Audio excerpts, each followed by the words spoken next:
Senhoras e senhores, sejam bem-vindos mais uma vez. César já fazendo mídia aí.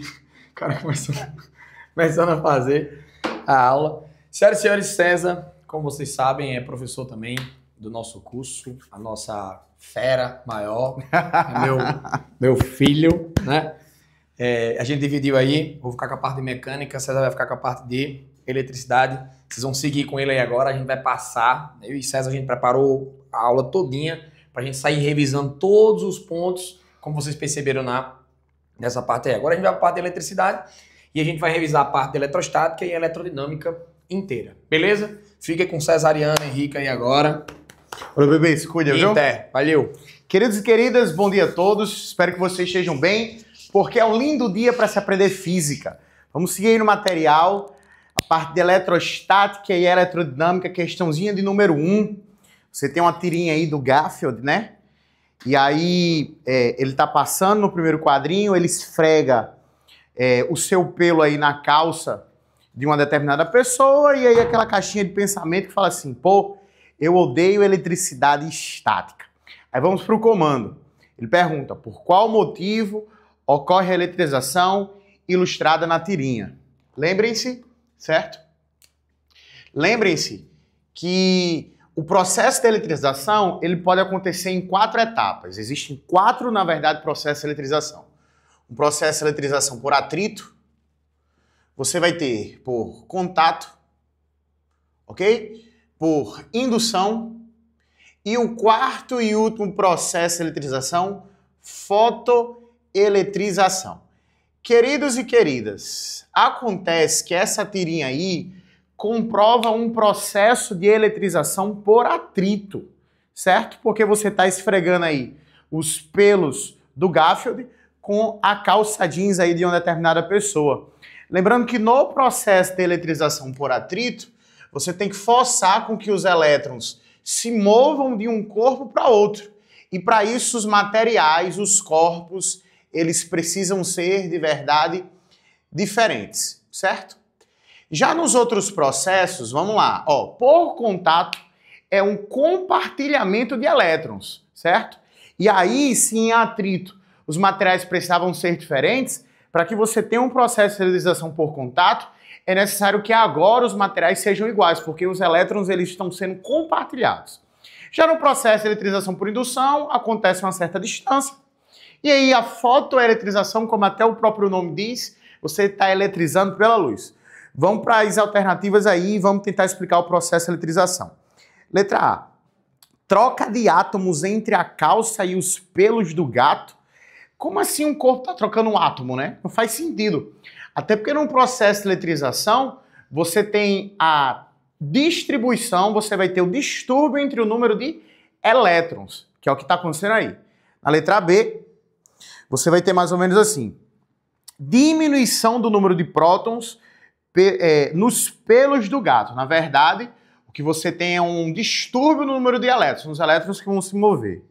A letra C, criação de novas partículas, que também não acontece. Aí a letra D, ele fala movimentação de elétrons entre calça e os pelos do gato, que é a nossa alternativa certa devido a um processo de eletrização por atrito. Letra D, a resposta certa. Questãozinha de número 2, questão fala assim. Uma indústria automotiva faz a pintura de peças de um veículo usando a pintura eletrostática, também conhecido como pintura a pó. Nele, a pinça de um braço robótico condutor que segura a peça é ligada a um potencial de 1 kV. Esse é o potencial. Foi aparecer, não? Só a cabecinha, né?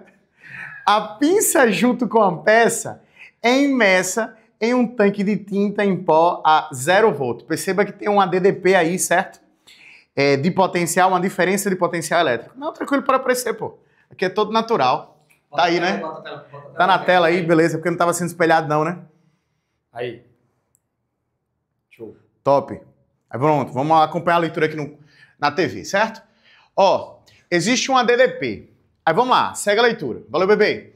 A diferença de potencial promove a adesão de tinta à peça. Preste atenção nessa parte, porque Porque a questão nos garantiu que a diferença de potencial garante a adesão da tinta. Então você só vai conseguir ter, de fato, essa pintura, a tinta, com essa diferença de potencial. Certo? Segue a leitura. Depois é conduzido a um braço robótico a um forno para secagem. Após essa etapa, o robô libera a peça pintada e o processo é reiniciado. A ilustração a seguir mostra as partes desse processo. Presta atenção aqui na figura, ó. Olha aqui para mim com calma. Perceba que depois que o braço robótico começa a mergulhar a porta, a figura ela indica aí, ó, que a pinçazinha ela está sendo melada com a tinta. Queridos e queridas, olhem bem aqui para mim. É justamente a diferença de potencial entre a porta e a tinta, a pinça, certo? Que garante a conexão à pintura que está acontecendo. Na hora que a pinça ela está sendo melada com a tinta, a diferença de potencial deixa de acontecer. E aí a fixação ela passa a ser prejudicada com o tempo. É isso que está acontecendo, é isso que a questão está garantindo, é isso que a imagem mostra. A indústria tem enfrentado um problema com a produção em série. Por quê? Após 2 ou 3 peças pintadas, a tinta deixa de ter adesão. Uma possível causa para tal problema, ou seja, a explicação para tal problema, vamos para as alternativas. Letra A. O movimento do braço robótico carregando uma pinça no interior de tinta gera um atrito e aquece o sistema, anulando a diferença de potencial? Não, né? Nós sabemos que a diferença de potencial aí está sendo cancelada por essa produção em série, porque a pinça está pegando o mesmo potencial da tinta, o que prejudica. Letra B. A ausência de materiais condutores faz com que não exista diferença de potencial entre peça e tinta. Nada a ver, né? Até porque é um corpo feito de metal condutor. Letra C. Cada peça pintada diminui a diferença de potencial, até que, após 2 ou 3 peças pintadas, ela torne-se nula. Na verdade, o que está acontecendo aí, com o tempo, certo? A peça vai ficando coberta de camada, que não é isso que essa alternativa está garantindo. A letra D, quando a pinça e a peça são imersas na tinta, ambos entram em equilíbrio eletrostático. Na verdade, ainda existe a DDP. O que está acontecendo, ó, é que a pinça está sendo melada e adquire o mesmo potencial. Então, o equilíbrio eletrostático não é garantido de início, não. Letra E, a única alternativa que sobrou, diz assim, ó, com o tempo, a pinça acaba ficando recoberta por uma camada de tinta que atua como isolante elétrico, anulando a diferença de potencial entre a pinça e a tinta. Letra E, a nossa alternativa certa. Tudo bem? Questãozinha de número 3. Questão fala assim, ó. Tubarões apresentam estruturas sensoriais próximas aos seus focinhos, chamadas de ampolas de Lorenzini, com a capacidade de detectar campos elétricos muito sutis, gerados por outros animais. São eletroreceptores que, além de facilitar a caça de suas presas, possibilitam-lhes orientar-se durante a navegação. Aí tem a figura e segue a leitura. Alguns tubarões podem detectar campos elétricos muito fracos, na ordem de 10 elevado a menos 6 volt por metro. Para se ter uma ideia de grande sensibilidade elétrica dos sensores desses animais, considere que esse mesmo campo elétrico seja produzido entre 2 placas metálicas paralelas ligadas a uma pilha AA comum de 1,5 volt, como mostrado na figura a seguir. Se você prestar atenção, essas placas paralelas aqui garantem um campo uniforme, um campo elétrico uniforme entre elas. É o que a figura está mostrando. Vamos para o comando da questão, onde ela pergunta, nesse caso, a distância D entre as placas deverá ser de... Queridos e queridas, olha aqui para o quadro comigo, acompanha a resolução. Nessa questão de número 3, a questão relaciona campo elétrico, DDP e distância. Se você não lembra das equações, talvez aí a unidade de medida seja uma saída para você. Até porque a questão nos garantiu que o campo elétrico presente é um campo de 10 elevado a menos 6. Ele falou isso, ó, o campo é 10 elevado a menos 6 volt por metro. Olha como unidade de medida ajuda. Porque volt eu sei que é unidade de medida de DDP. E metro é unidade de medida de distância. Então eu posso afirmar que o campo elétrico vai ser uma razão da diferença de potencial sobre essa distância. Vale deixar claro um breve comentário, certo? Que campo elétrico, ele também pode ser medido por Newton por Coulomb, pela definição. Então é verdadeiramente, certo? É possível dizer que Newton por Coulomb é a mesma coisa que volt por metro.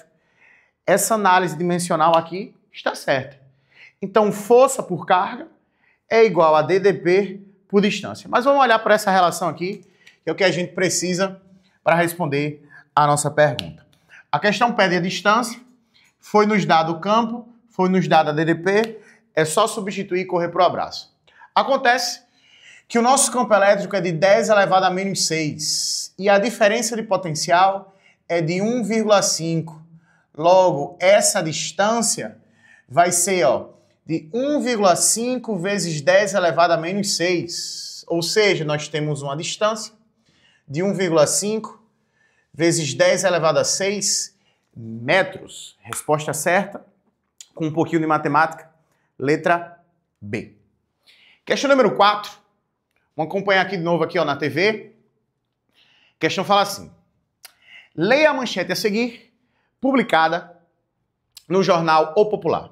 Raio atinge caminhonete e destrói parte do veículo na BR 020. Aí tem um vídeo, enfim, tudo mais.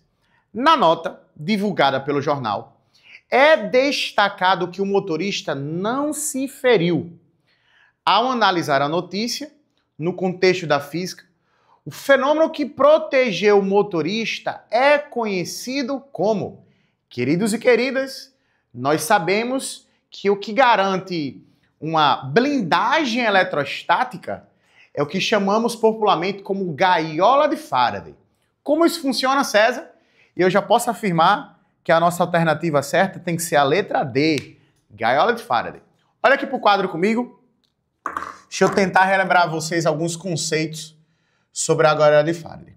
Queridos e queridas, primeiro, tem que ser um material condutor elétrico, porque ele vai permitir facilmente a movimentação de cargas elétricas, que é o que acontece.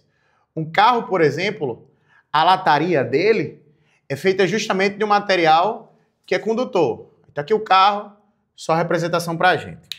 Queridos e queridas, se aqui em cima eu tiver uma nuvem carregada, por algum motivo ela ficou eletrizada, certo? E eu vou considerar que essas nuvens aqui em cima ficaram eletrizadas positivamente, por um processo de indução eletromagnética, ela vai acabar atraindo os elétrons aqui para baixo. E se você prestar atenção, foi criada uma diferença de potencial.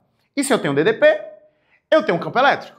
Porque se aqui em cima eu tenho uma região de maior potencial e aqui embaixo eu tenho uma região de menor potencial elétrico, o campo elétrico, por definição, sempre aponta do maior para o menor potencial elétrico. Tá aqui. O que acontece? Esse carrinho, ele está inserido justamente nessa região de campo elétrico. E por ele ser um material condutor, você vai poder pegar todas as cargas que estão espalhadas no seu corpo e elas vão ser levadas até a superfície. Ou seja, eu vou fazer com que todas as cargas elas venham para cá, para a superfície. Sem nenhuma carga dentro. Ou seja, aqui dentro do veículo não tenho carga. Se eu não tenho carga, o campo elétrico dentro é nulo. O que possibilita dentro do carro, nessas condições, de você ter descargas elétricas. Lembre-se de duas coisas. Na blindagem eletrostática, ou seja, na gaiola de Faraday, dentro o campo é zero, mas o potencial ele vai ser constante. Perfeito? Essas são as características da blindagem eletrostática, da gaiola de Faraday, que responde essa nossa questão número 4. Questãozinha de número 5. Bora lá? A questão agora melhorzinha. A questão fala assim pra gente. A figura abaixo mostra um pêndulo em equilíbrio. Vamos ter calma. Porque é uma questão que também vai relacionar sobre força. E que bom que Rafael já fez a revisão de dinâmica aí, né? Porque se um corpo ele está em equilíbrio, eu já sei que a força resultante que atua sobre ele tem que ser igual a zero. Não é isso? Então vamos lá. A figura abaixo mostra um pêndulo em equilíbrio com outra pequena esfera carregada B. Suponha que a esfera B tenha em módulo o dobro de carga que a esfera A. E que a esfera A possui uma massa de 180 raiz de 3 vezes 10 elevado a menos 3. Meu Deus, César, isso é massa? É massa, mas tenha calma. A questão está perguntando qual é a carga da esfera A e ele mostra essa figura aqui pra gente, certo? Deixa eu tentar representar aqui no quadro mais ou menos. Vamos voltar para cá. Que essa questão aqui de número 5 é uma questão massa de verdade. Queridos, eu vou tentar resolver aqui de uma maneira bem direta para vocês que fique fácil para todo mundo. Você tem aqui, ó, um pêndulo e bem na pontinha dele é justamente essa esfera A, essa carga A que está conectada a ele. E aqui, ó, a questão fala que você vai ter a tua carga B separada a uma certa distância que ele garantiu que era de 10 centímetros. Nunca se esqueça que a carga ela deve estar em equilíbrio. Ou seja, a força resultante sobre ela é igual a zero. E a primeira coisa que a gente tem que fazer numa questão de dinâmica, numa questão de força, ah, César, mas é eletrostática. Beleza, mas continua sendo força. É o diagrama de forças, pô. Você precisa visualizar as forças que atuam sobre o corpo. Sobre a carga A especificamente, eu vou ter o peso dela puxando para baixo. Aí, ó, perceba que o pêndulo está sendo atraído. Então, eu já sei que tanto a carga A como a carga B, elas vão ter que ter sinais diferentes. Uma com certeza é positiva e outra com certeza está carregada negativamente. A questão não fez essa especificação. Mas não tem nenhum problema, até porque a força elétrica, ó, tem que estar sendo uma força de atração. E no sentido do fio, tá aqui a nossa força de tração. Queridos e queridas, para que esse pêndulo, esse sistema fique em equilíbrio, você pode com certeza afirmar que a força resultante tem que ser igual a zero. Ou seja, esse conjunto aqui de três forças precisa ser cancelado.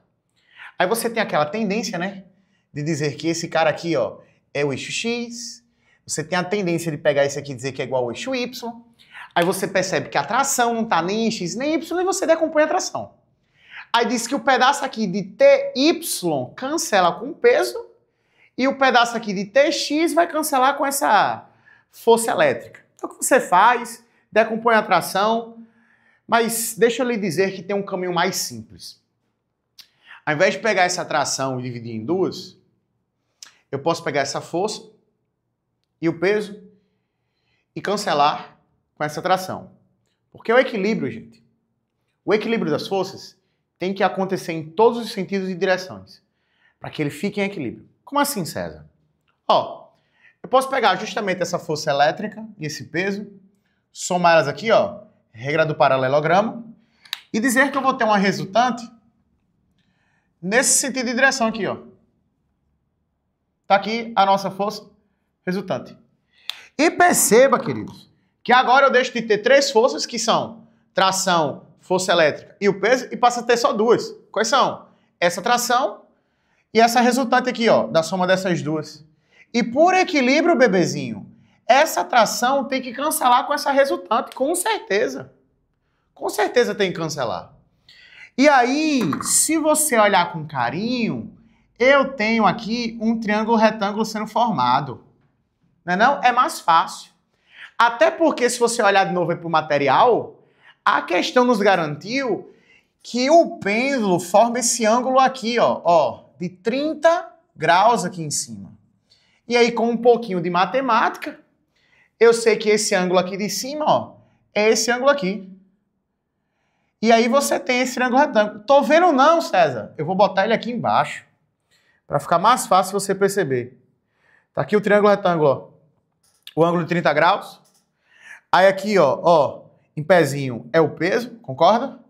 Aqui em cima, ó, é a nossa força elétrica. E a hipotenusa seria a resultante, que é a soma delas duas. Mas esses dois já é o suficiente para a gente chegar na resposta. Por quê? Porque, queridos e queridas, esta força-peso é o nosso cateto adjacente, que está colado com ângulo. E a força elétrica, queridos e queridas, é o nosso cateto oposto ao ângulo. E, pelo amor de Deus, a função trigonométrica que relaciona para a gente os dois catetos é a tangente. E o melhor, olha para a questão deu a tangente, pô. Então, nesses casos aqui, é mais fácil você analisar a tangente do que você pegar e uma força e dividir em tx, tem y, analisar seno e cosseno. No final, César, não vai dar no mesmo? Vai. Mas eu acredito que você já tem a noção que tempo é um negócio importante no Enem. E saber administrar, pegar essas habilidades e conseguir perceber num tempo menor, é melhor pra gente, né? Mas vamos pra cá. Analisar a tangente. Olha, eu sei que a tangente é o cateto oposto sobre o cateto adjacente. Olha para o triângulo, que é um cateto oposto. O cateto oposto é a força elétrica, certo? Que é um cateto adjacente, o peso. Então eu posso afirmar que com certeza a força elétrica vai ser o peso vezes a tangente do ângulo. Tudo bem? O que a questão quer? A questão quer a carga de ar, que eu vou descobrir aqui da força. Porque eu sei que a força elétrica, dada pela lei de Coulomb, é a constante eletrostática, o produto das duas cargas, que é QA vezes QB. Mas eu vou aproveitar já para substituir, que a questão falou que a carga B é o dobro, certo, de A. Então já vou substituir aqui QB por 2 vezes QA, dividido pela distância ao quadrado. Lembrando que é os módulos, mas eu já estou tirando o módulo aí. Já estou pegando só o valor positivo. Beleza? Igual ao peso, que é mg, vezes a tangente do ângulo. E queridos e queridas, agora é só substituir e correr para o abraço. A constante, a questão falou que é de 9 vezes 10 elevado a nona. A carga que ele quer, então vai ficar assim, ó. 2 vezes QA vezes QA, que dá QA ao quadrado, dividido pela distância. E a distância é de 10 centímetros. Ou seja, 10 elevado a menos 1, já transformando para metro, ao quadrado, por causa da equação. Aí a massa, aquele negócio lá, troncho. Olha, deixa eu só substituir. 180 vezes quanto? Raiz de 3 vezes 10 elevado a menos 3. Essa é a tua massa. Vezes 10, que é quem? A gravidade. E a tangente, bebê, é raiz de 3 sobre 3. E aí perceba que ficou um negócio feio, mas com matemática dá pra gente simplificar muita coisa. Até porque esse raiz de 3 aqui, ó, vezes raiz de 3, eu posso colocar numa raiz só, né? Vai ficar raiz de 3 vezes, né? Raiz de 3 aí, 3 vezes 3, que dá 9. E raiz de 9 é 3. Ou seja, esse cara, que é 3, vai embora com esse 3 aqui. Então já cancelei um. Tudo bem? O que é que eu mais sei? Ó, que eu posso isolar essa nossa carga aqui ao quadrado e vai ficar mais ou menos assim. Como eu cortei esses caras, eu só vou ter aqui do outro lado 180 vezes 10 elevado a menos 3, né? Aí esse 10 aqui é como se fosse 1, 10 elevado a 1. Vai ficar vezes 10 elevado a menos 2. Foi o que sobrou aqui de em cima, né? Ó, aí esse cara aqui embaixo, ó, 10 elevado a menos 1 elevado a 2, você concorda que não está dividindo? Vai passar lá para cima como? Multiplicando, né? Ou seja, vezes 10 elevado a 2, menos 2 também, né? Passou lá para cima multiplicando. Dividindo por isso aqui. 2 vezes 9 é 18. Então, 18 vezes 10 elevado a 9. Só fiz passar. E aí, bebê, a matemática mais uma vez nos ajuda, né? Você concorda comigo que 180 não é 18 vezes 10? Então eu poderia chegar e dizer assim, ó. Ó, vou colocar tudo em notação, só porque foi mais fácil. Isso aqui deveria ficar 10 elevado a menos 4. Só que com esse 10 que sobrou aqui do 180, vai ficar 10 elevado a menos 3. Então, ó, 18 vezes 10 elevado a menos 3. Concorda? E aí esse 18, ó, com esse 18, vai embora. Tô fazendo pouca conta. A matemática já tá ajudando. Então ainda bem que tem aquele negócio troncho lá feio no meio. Graças a Deus. Até porque, ó, divisão de potência, né? O que a gente faz? Repete a base e subtrai os expoentes. Então vai ficar menos 3 menos 9, que dá 10 elevado a menos 12. Só que cuidado que essa carga aqui tá ao quadrado. E quando você passa, ela vai cortar aquela metade, né não? Então a carga de A, na verdade, é 10 elevado a menos 6 coulomb. E nós sabemos que 10 elevado a menos 6 é a mesma coisa que microcoulomb. Ou seja, no final, essa carga A é de 1 microcoulomb. No final, tudo isso aí para dar 1. Resposta certa, letra A. Tudo bem? Tira um printzinho aí. Foi muita conta, né? Mas é isso aí. Vale a pena. Vamos voltar? Questão de número 6. Na tela. Questão de número 6 fala assim agora, gente. Aqui, ó. Em um acelerador linear de partículas eletrostático, a diferença de potencial máxima gerada é de 16 vezes 10 elevado a 6 volts. Esse é a DDP que você tem aí. Permitindo acelerar partículas carregadas a velocidades muito altas. De fato, se o campo elétrico gerado for constante, a energia potencial liberada por uma carga elétrica Q, ao longo de um percurso retilíneo de comprimento D, é dado por essa equação. Então ele mostrou como se calcula a energia potencial.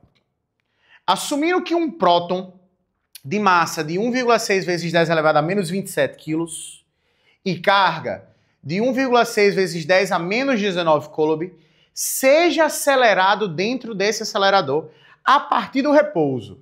E por um princípio de conservação de energia, tudo bem que é o assunto do módulo 2, próxima semana a gente vai começar a estudar isso aí, mas nós sabemos que a energia potencial está sendo convertida em energia cinética, para que essa carga, esse próton, ele consiga ganhar velocidade, né? Por um princípio de conservação.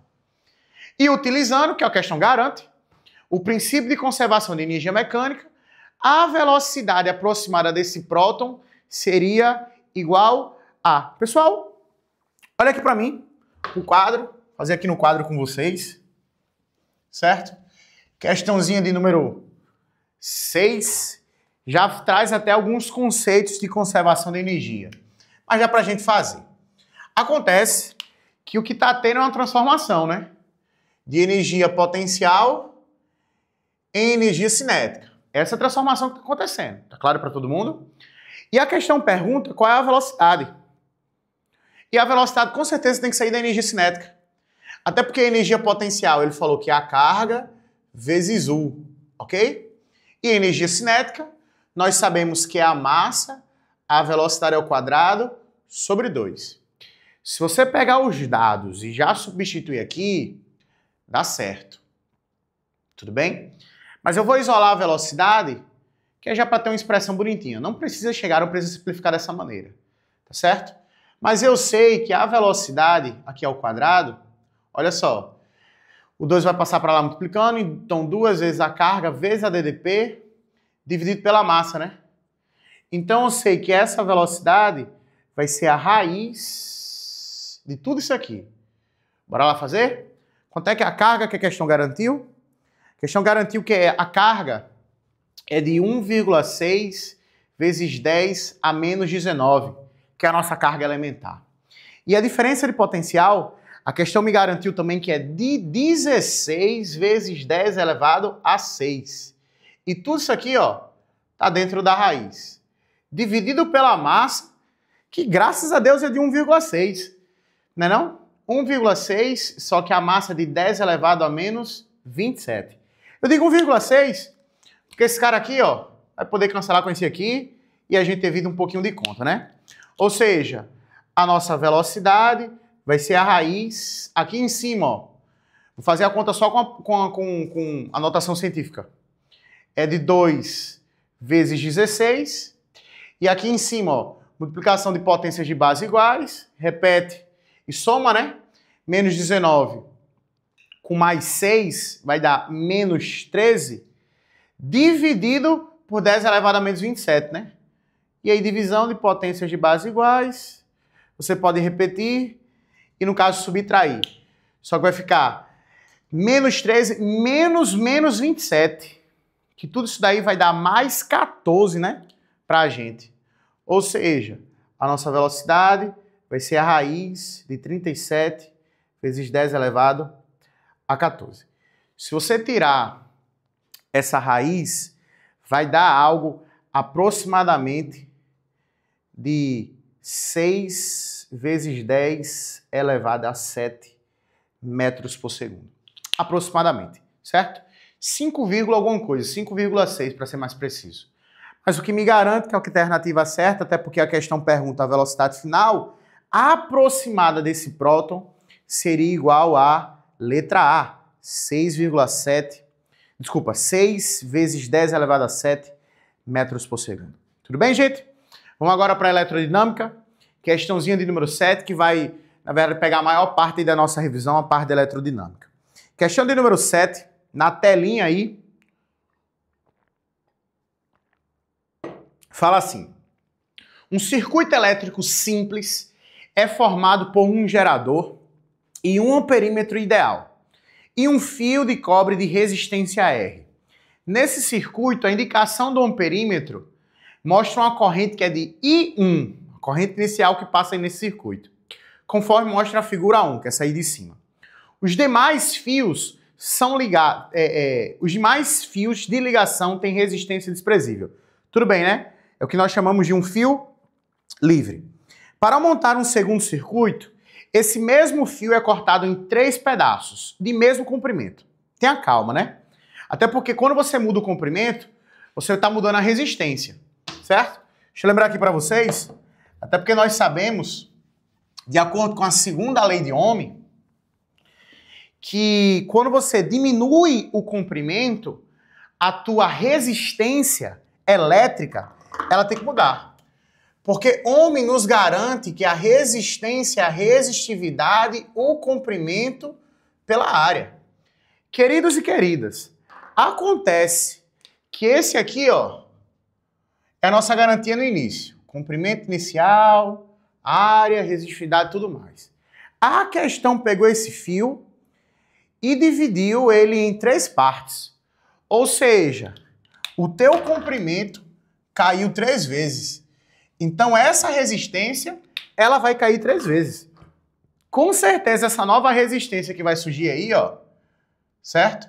Ela tem que ser uma resistência, eu vou colocar linha, só para dizer que é uma nova resistência, diferente dessa inicial, certo? É uma resistência 3 vezes menor, certo?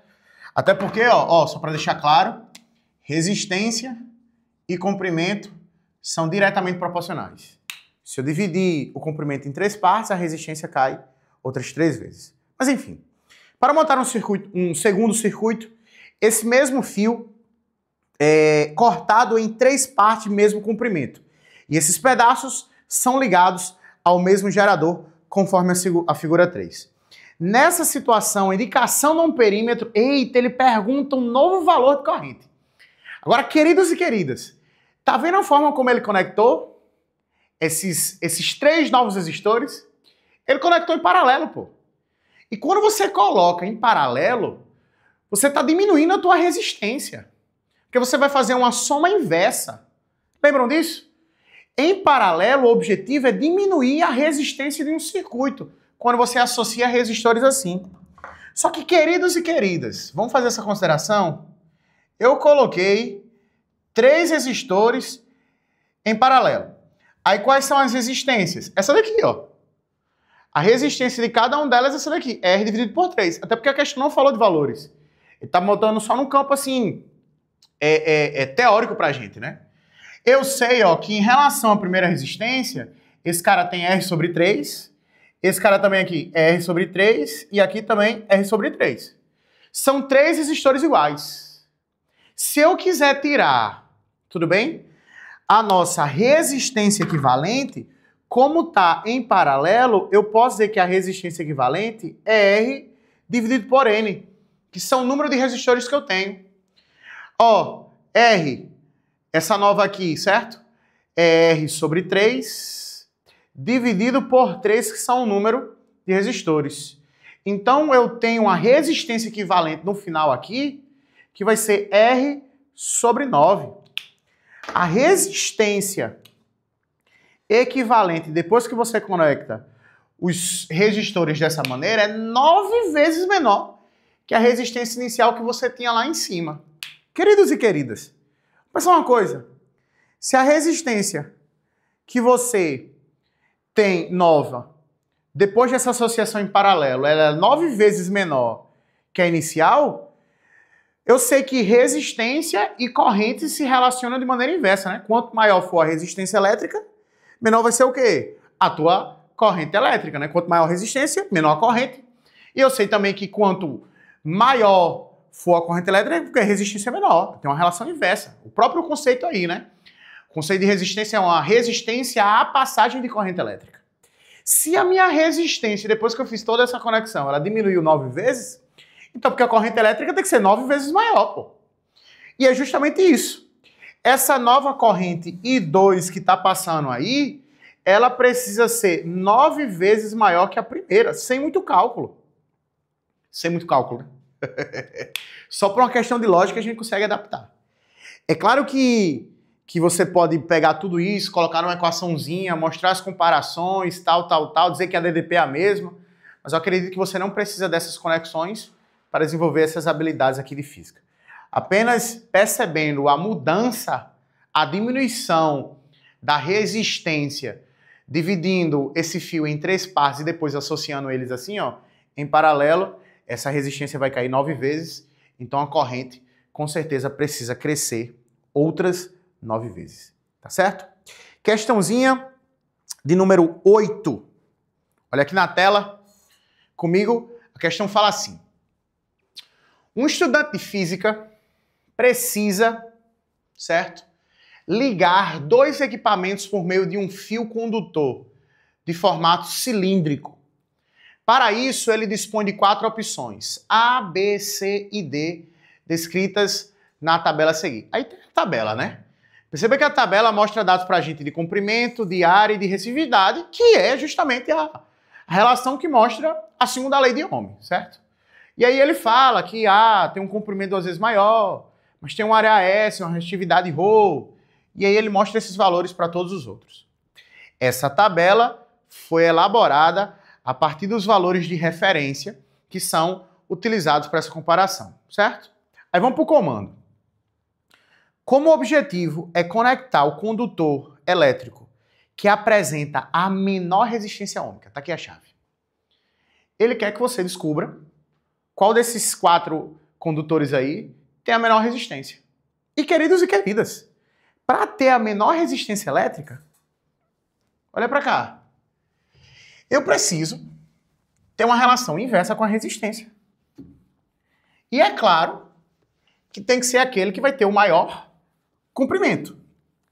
Olha só, se eu pego a primeira opção, questãozinha de número 8, se eu pego a primeira opção, que é a opção A, perceba que essa resistência aqui, olha só, ela vai ter que ser resistividade 2L sobre a área.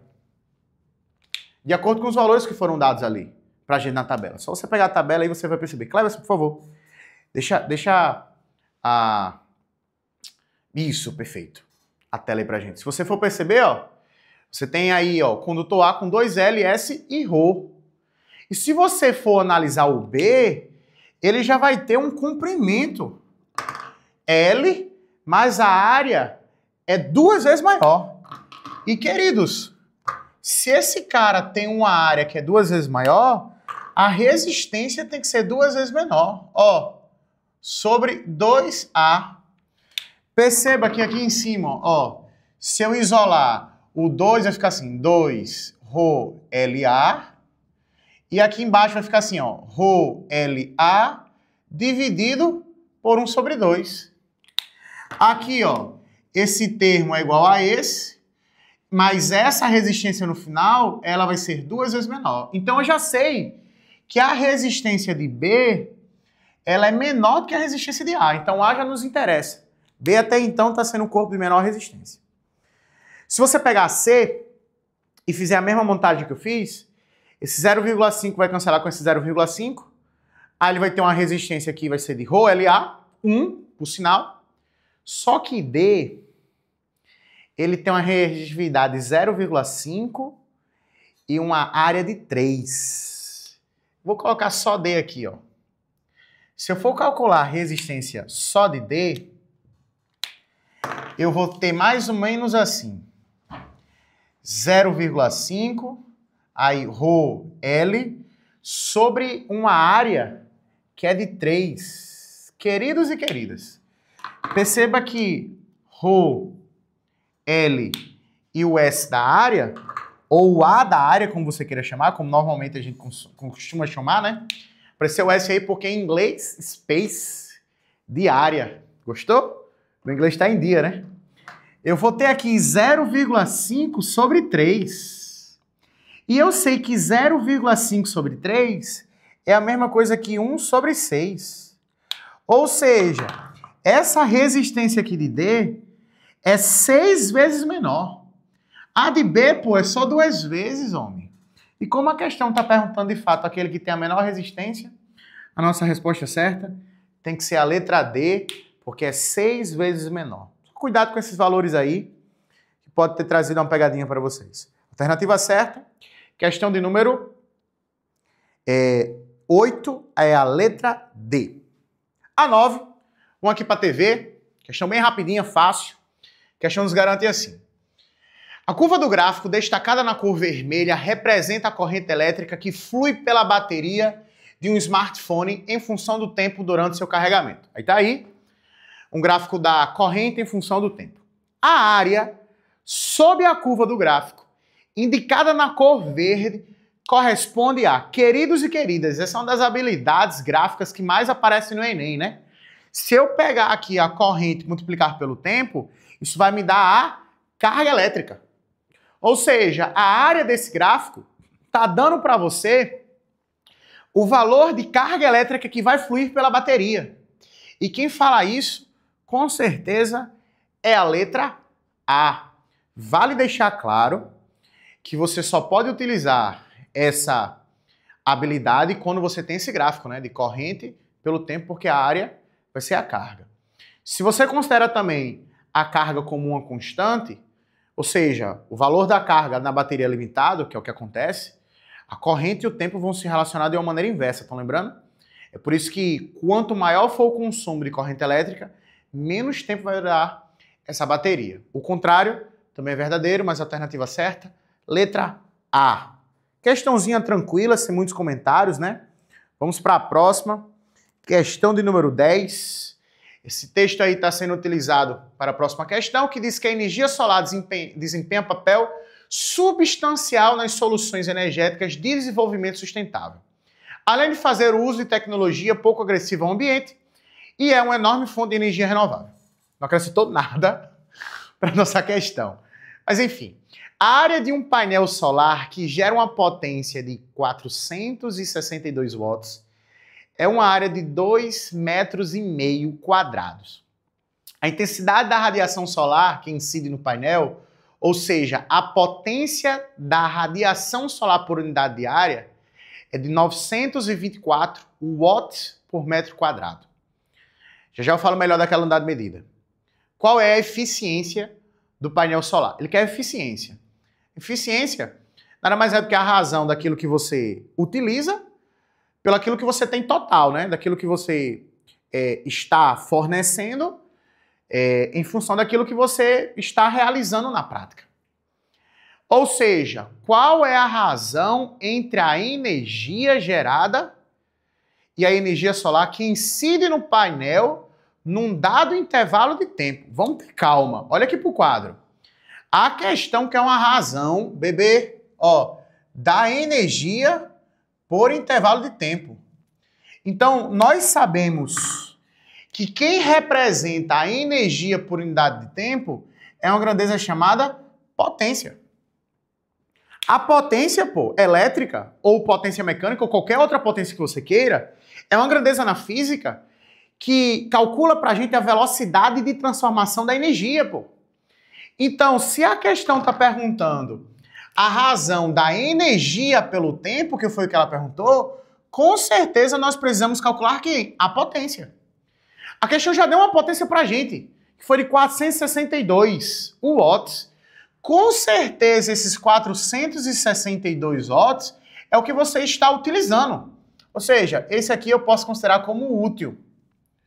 Mas será que eu tenho um rendimento de fato 100%? Será que eu estou utilizando tudo aquilo que incide sobre a placa? É o que a questão está justamente pedindo para você calcular. Mas olha para as alternativas. Nenhuma delas é 100%. Então, com certeza, esse cara aí, 462 watts de potência, é menor, uma potência menor daquilo que é o total disponível na placa.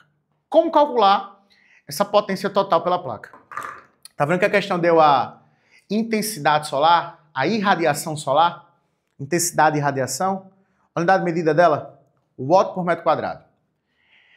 Essa unidade de medida ajuda você a chegar na resposta. Porque o watt por metro quadrado, queridos e queridas, o watt é a unidade de medida de potência, metro quadrado é área. Então eu posso afirmar que a intensidade é uma razão da potência pela área. Se eu quero descobrir a potência total, é só pegar a intensidade e multiplicar pela área. Vamos lá. Quanto é a intensidade? 924. Quanto é a área? 2,5. Essa potência vai ser de aproximadamente 2.310 watts. 2.310 watts, certo? Essa é a nossa potência total. Como a questão quer eficiência, é só você pegar 462, que é o que realmente você utiliza, dividir pelo total ideal, que é 2.300, e isso vai dar 0,2.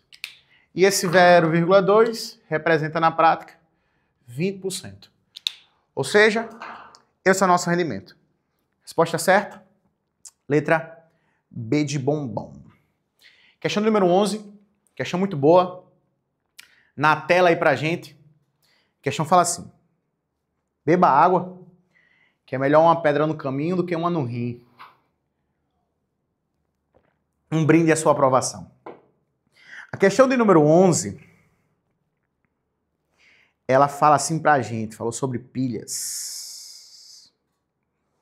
Ela fala assim: pilhas idênticas de 1,5 volt cada uma, certo?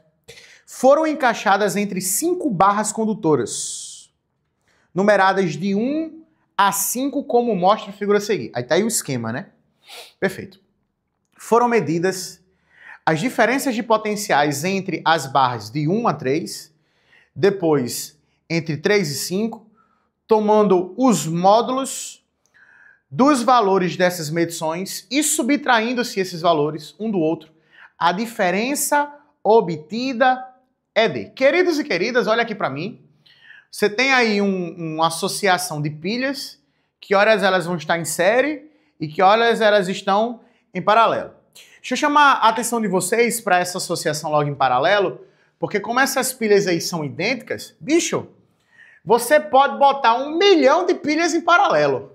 Mas se elas forem iguais e elas estiverem associadas em paralelo, elas têm que colocar a mesma DDP por circuito. Então eu tenho algo que é mais ou menos assim, ó. Mais menos. E aqui, ó, eu vou ter outras 3 pilhas. Aqui embaixo, eu só vou ter só mais uma pilha. E aqui, 2 pilhinhas.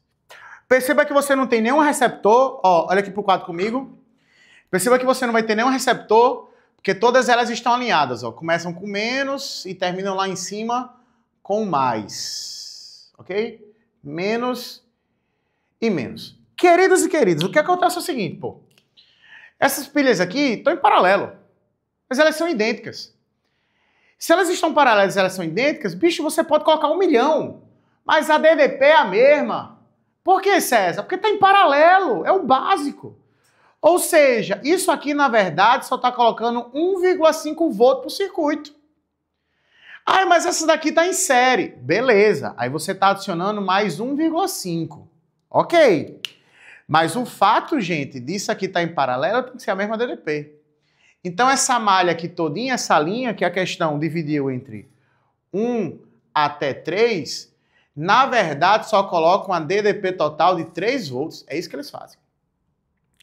Aí essa aqui de cima, vamos ver? Ai, César, eu tenho mais 3 em paralelo. Problema, você pode ter 1000. Mas se está em paralelo e são idênticas, eles vão colocar a mesma DDP, 1,5. E aqui tem 2, tem nada não, também coloca 1,5. Então de 3 a 1, dessa parte aqui, eles também colocam mais 3 volts. Como a questão pergunta a diferença de 1 a 3 e de 3 a 5, que em cima é 5, gente, 3 menos 3 dá quanto? 0 volt, essa é a diferença. Ou seja, a resposta certa para a gente é a letra A. Não tem uma diferença aí. É 0, certo? Porque eles vão colocar a mesma quantidade de diferença de potencial de energia para o circuito. Questãozinha de número 12. Questão agora fala assim. O esquema mostra o gerador ideal. Gerador de energia elétrica. De força eletromotriz E com a resistência interna Rzinho e o gráfico mostra a curva característica desse gerador real, que está aí, certo? Perceba nessa figura aí de cima, antes do gráfico, que o gerador está em curto. E aí, queridos, se o gerador está em curto, eu sei que toda a energia produzida nesse gerador, ela tem que ser dissipada, né não? Vocês concordam comigo? Por uma conservação de energia, né não? Olha, a segunda lei de Kirchhoff, a questãozinha de número 12, a segunda lei de Kirchhoff me garante que a energia que você fornece ao circuito elétrico, pô, ela tem que ser consumida internamente, por conservação. Se você pega um circuito, você coloca uma tensão de 220 volts, bicho, não sobra nada e nem falta nada. Os 220 volts que você forneceu, eles terão que ser consumidos internamente. Ah, César, mas eu peguei o circuito e coloquei agora só 110. Problema! O que você forneceu tem que ser consumido. Não sobra nada, nem falta nada. Acontece que no gerador, a energia que você fornece, nós chamamos ela de total. E lembra que no gerador, a resistência interna está aí para representar a energia que é dissipada? Na verdade, essa energia total, ela vai ser dividida no útil, que vai para o circuito, mais aquilo que é dissipado na resistência interna. Isso aqui é conservação de energia. É o básico. Mas se o nosso gerador está em curto, é porque ele não está conectado a um circuito elétrico, que é o que essa figura aí de cima mostra. Ou seja, não tem DDP utilizada. Para onde foi? Bicho, todo o teu disponível tem que ser jogado aonde? Dissipado na tua resistência interna. Por um princípio de conservação de energia. O nosso gerador, ele está em curto. A questão pergunta o valor da resistência interna, Rzinho, desse gerador. E aí? Se vai ser dissipado só nele, eu posso falar que a nossa DDP total vai ficar só na resistência interna vezes a corrente. Isso aqui é a primeira lei de Ohm, pô. Acabou a questão. Por quê? A questão falou, quanto é que é a DDP total que você fornece? 10 volts. César, você chamou de epsilon. Beleza, mas se você quiser chamar de U total, se você quiser chamar de DDP, se você quiser chamar de tensão, dá certo. É a total. Vários nomes que vão representar no final a mesma merda. Não é não? Aí a resistência é o que eu quero. A corrente é de quanto? Questão, olha o gráfico agora. A corrente ele falou que é de 2. Então, sem muitas delongas, essa resistência interna é de 5 ohms. Resposta certa? Letra C, o nosso gerador em curto. Tudo bem? Questão de número 13. Na telinha aí pra gente. Questão fala assim. Uma turma de estudantes... Deixa eu abaixar aqui mais um pouquinho. Top. Bora lá. Uma turma de estudantes do ensino médio recebeu a tarefa de verificar a corrente elétrica que se estabelece em 4 aparelhos distintos. Uma geladeira, um ferro elétrico, um ar-condicionado e um chuveiro elétrico. Para solucionar a tarefa, foram informados os valores de potência elétrica e da tensão de cada equipamento, conforme consta na tabela abaixo. E perceba que ele deu potência e deu a tensão. Queridos e queridas, a partir dessas informações disponíveis, a turma concluiu que a maior corrente elétrica que se estabelece no seguinte aparelho é... Olha aqui pro quadro. Homem, de graça. Por quê? Porque a questão só quer saber a maior corrente elétrica. E nós sabemos que a potência, dentre das várias equações que existem, para essa questão de número 13, a relação mais formal e básica, geral, é que a potência vai ser o produto da corrente vezes a DDP, pô. E tá vendo aí que a questão já deu o valor da tensão e da potência, eu não tenho nem o que fazer. Para eu pegar a nossa corrente, é só você pegar a tua potência e vir pela tua tensão. Você faz aí dos 4, descobre aí qual é aquela que tem a maior corrente e tudo mais. Você pode perguntar assim, César, mas as tensões são diferentes. 120 e outro tá 220. Eu lembro que precisa estar na mesma tensão para a gente poder fazer esse cálculo aí. Tudo bem. Mas nesse contexto aí, como elas vão se relacionar de maneira linear, você pode deixar o cálculo em 120 e 220 aí que vai dar a mesma coisa. Não tem nenhum problema. Se você pegar em todos os três, eu não vou fazer essa parte, só para a gente adiantar, que é conta, eu deixo para vocês. Aquele que vai ter a maior corrente elétrica tem que ser com certeza aí, certo? O do ferro. Porque se você pegar a potência dele, que vai ser de 2.520, e dividir pela sua tensão de 120, esse cara aqui vai dar o maior valor de corrente elétrica.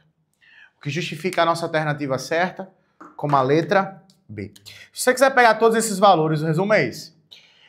Botar tudo numa tensão de 220 ou de 120 aí e mudar os valores da potência, tudo bem, tá? Como você está fazendo isso, César? Lembre-se, ó, que a nossa potência é U ao quadrado sobre o R, certo?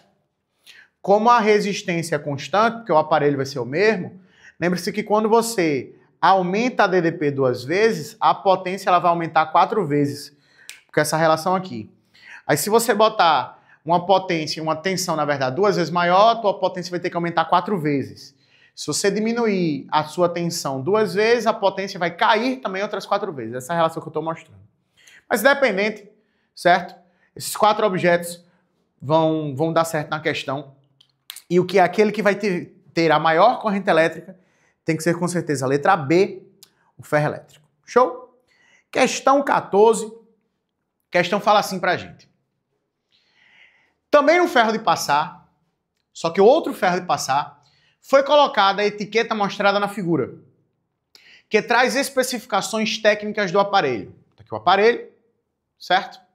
Perceba que você vai ter uma tensão aqui de 120 volts e uma potência, os valores nominais, de 1.200 watts. Quando estiver em funcionamento com suas especificações indicadas na etiqueta, esse ferro de passar será percorrido por uma corrente elétrica de intensidade D. Essa daqui é para você não zerar. Melzinho na chupeta. Essa daqui, filhão, você acerta, o teu concorrente também acerta. Tomara que ele erre, né? Mas isso daí é para ninguém zerar uma prova. Por quê? Porque ele pergunta qual é a corrente. E ele não compara nada, né? Ele já dá o valor cru aí pra gente. Nos valores nominais, a habilidade é essa, treinar só os valores nominais ali, né? A potência é de 1.200, a corrente que passa, o que a questão quer, esse cara vai ser de 120, se você fizer essa conta, a corrente vai dar 10 amperes. Resposta certa pra gente, letra D. Tranquilidade, paz, amor no coração. Vamos para a questão 15, para ver se ela vai ser melhor. A questão número 15 fala assim pra gente. Para proteger um sistema elétrico de sobrecargas na rede, foi inserido um fusível na entrada de alimentação.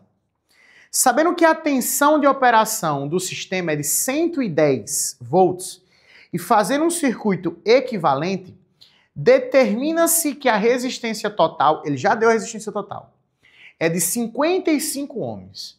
Calcule a corrente máxima que o fusível deve suportar e a potência elétrica máxima que o equipamento dissipa. Questão também tranquila, 16.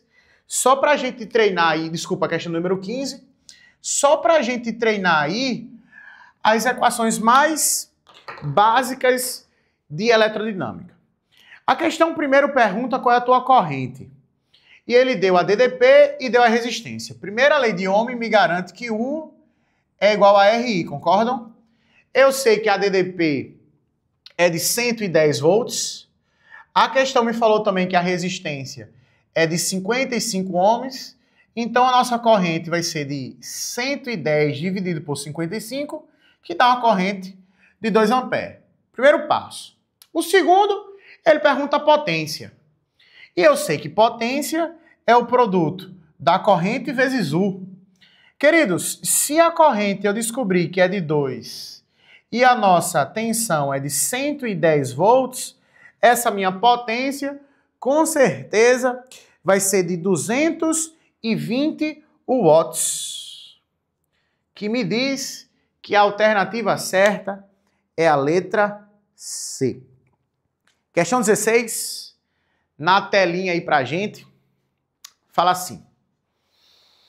Uma família planeja utilizar seus eletrodomésticos na cozinha de sua casa conectados a um circuito de 120 volts com um disjuntor de 15 amperes. O disjuntor aí, ele protege o circuito elétrico, impedindo que passe uma corrente elétrica maior que essa daí, para proteger os equipamentos eletrodomésticos, certo? De um pico de tensão, de corrente, enfim, tudo mais. A questão continua falando que eles possuem uma cafeteira de 850 watts, um air fry de 900 watts, um forno de micro-ondas de 1.200 watts e um forno elétrico de 1.900 watts. Quais desses aparelhos podem ser operados, ou seja, ligados simultaneamente, ao mesmo tempo, sem desarmar o disjuntor? Ó, eletrodinâmica é um conteúdo que te permite resolver a mesma questão de várias formas. Deixa eu tentar resolver aqui a mais simples para você. Ele dá um bocado aí, você pode ir testando, pegando a corrente de cada um desses equipamentos, aí vai somando para ver se dá a total no final. Ou me faça isso não. Olha o tempo que você vai perder. Deixa eu convidar você a pensar de um jeito diferente essa questão. Vamos calcular qual é a potência máxima que esse circuito suporta. No máximo, ligando no talo. Porque se eu ligar ele no talo, olha só, questão de número 16, eu tenho uma fonte de tensão que transfere 120 volts. Só que a corrente máxima que o fusível consegue, o disjuntor no caso aí, consegue suportar, bebê, é só de 15. Então, se eu quiser calcular a nossa potência máxima, eu vou pegar 15 amperes de corrente. Quanto de tensão? 120 de tensão. Isso vai me dar uma potência máxima de aproximadamente 1.800 watts. Essa é a potência máxima do circuito. Aí vamos pensar. Se o circuito suporta só no máximo 1.800, bebê, o forno elétrico sozinho não liga não. Porque o forno elétrico sozinho já consome 1.900, então ele já desarma aí o disjuntor tranquilamente. Certo? E na verdade, se eu ligar o micro-ondas, eu não consigo ligar mais nada. Porque se você pegar o micro-ondas que consome 1.200 e somar com os outros, vão passar de uma potência maior que 1.800. A única formação que eu posso fazer aí é com a cafeteira que consome 850 e o airfry que consome 900. Porque os dois juntos vão consumir 1.750, o que dá para ligar. A alternativa que mostra esse valor coerente aí é a letra D, que é a cafeteira e a airfry juntos, consumindo ao total 1.750 watts, dentro daquilo disponível que eu tenho de 1.800. Resposta certa? Letra D. Tranquilidade? Questão número 17, na telinha. A questão fala assim. Após comprar um chuveiro elétrico, certo? Após comprar um chuveiro elétrico e uma lâmpada fluorescente compacta para a sua casa, um rapaz fez-se a seguinte pergunta. Por quanto tempo essa lâmpada precisa ficar acesa para consumir a mesma quantidade de energia elétrica que esse chuveiro consome em um banho de 12 minutos de duração? Opa, a mesma energia consumida. Para responder essa pergunta, consultou as embalagens de dois produtos e observou os detalhes mostrados na figura. Aí, se você perceber, ele deu aí pra gente, ó, as tensões e deu também as potências, que é tudo que a gente precisa. Olha como ele pergunta. A resposta à pergunta feita pelo rapaz, ou seja, o tempo que ele precisa ficar ligado para consumir a mesma energia, deve ser. Queridos e queridas, falou em energia, falou sobre tempo, você precisa se preocupar com a potência. Questão de número 17. Por quê? Porque a potência elétrica, como eu falei, que calcula a velocidade de transformação da energia. Olha só, eu vou colocar aqui a potência do chuveiro. Eu quero descobrir qual é a energia que ele vai consumir em um determinado tempo. Que é de quanto? 12 minutos. É isso que a questão falou? A potência do chuveiro é de quanto? A potência do chuveiro? 7.500 watts. Vezes um tempo que a questão garantiu que é de quanto? 12 minutos. Então eu vou pegar esse tempo que está dividindo, vou passar para lá multiplicando, ó. E isso vai me dar a energia que o chuveiro consome. A energia que esse cara vai consumir vai ser algo de aproximadamente 90 mil joules de energia. Para esse tempo aí. 90 mil joules de energia. Vamos pensar. Por quanto tempo, tudo bem? A nossa lâmpada precisa ficar ligada para consumir essa mesma quantidade. Bom, a gente está partindo da mesma lógica, né? Só que agora nós vamos pensar para a lâmpada. A energia e nós queremos descobrir. O que muda do chuveiro para a lâmpada é só essa potência aí, né? A potência está sendo de 20. Queridos, por uma potência de 20, para ele consumir essa mesma quantidade de energia, ou seja, os 9 mil, os 90 mil, né? Na verdade, os 90 mil, tu vai precisar de um tempo, bicho, absurdo. Ó, esse zero cancela com esse zero, isso vai dar 4.500 minutos. Concorda? É um valor pau. Isso em hora, se você transformar, nos dará 75 horas, bebezinho. Tempo demais. Que me diz que a alternativa certa é a letra B de bombom. Tudo bem? Questão de número 17, resposta certa, letra B. Questão 18, na telinha. Vou fazer aqui, ó, na TV com vocês. Questão tranquila. Fala assim. 4 pilhas ideais e idênticas de 1,5 volt cada. Ó, foram associadas conforme mostra a figura. Aí, ó, presta atenção aqui na figura. Olha aqui pra mim, ó. Olha bem aqui no fundo dos meus olhos. Olha como essa figura tá. Você tá percebendo que essas pilhas estão ligadas, associadas em série? Beleza. Só que no meio do caminho, bebê, você vai ter quem? Um receptor. Porque se você olhar com atenção, essa terceira pilhazinha, ela tá invertida. Ó, um mais em contato com mais e um menos em contato com o outro menos lá. Então significa dizer que essa pilha, bebê, ao invés de estar colocando energia no circuito, ela está retirando quanto? 1,5. Aí olha para mim. Esse cara bota 1,5, esse cara bota 1,5, esse cara também bota 1,5. Ao total, 4,5.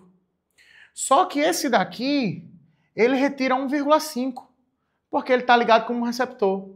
Aí a questão pergunta, a diferença de potencial obtida entre os terminais B e Q, total, dessa associação tem um módulo igual a 3. A 3. Porque você tem 3 colocando aí 4,5, só que um está tirando 1,5.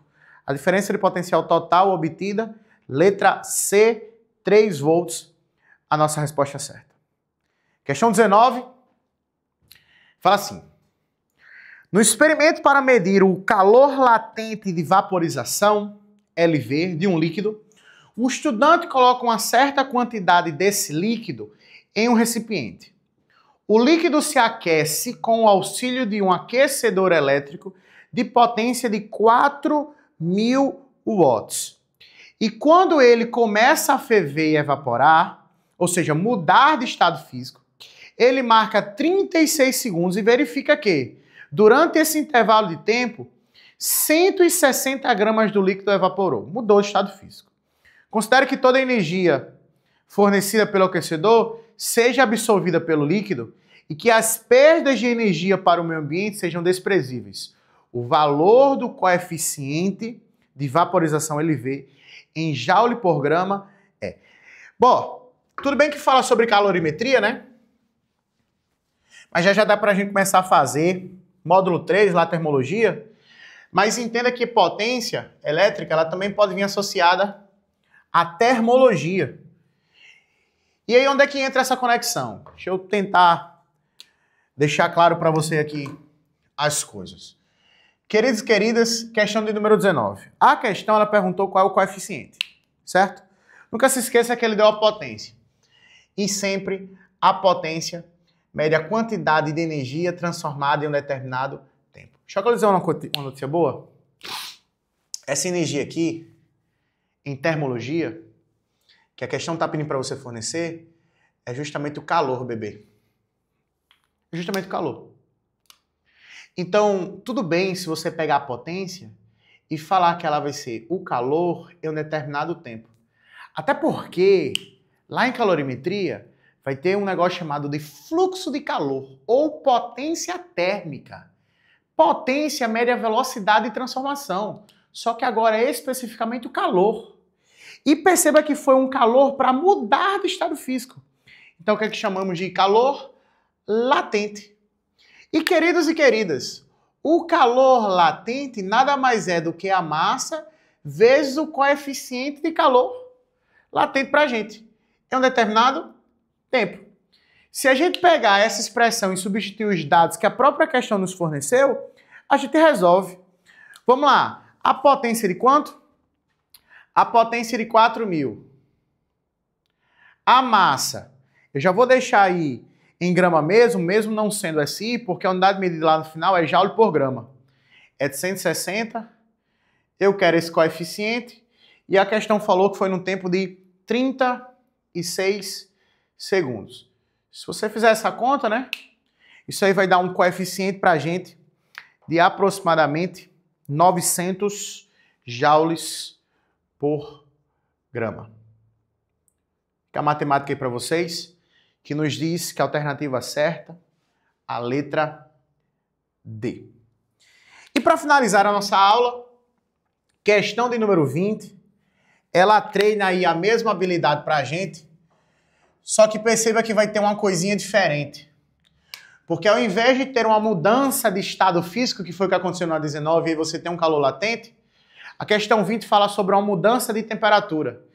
E aí quando você tem uma mudança de temperatura, é o calor sensível e não latente que está em jogo. Mas a relação de potência continua valendo.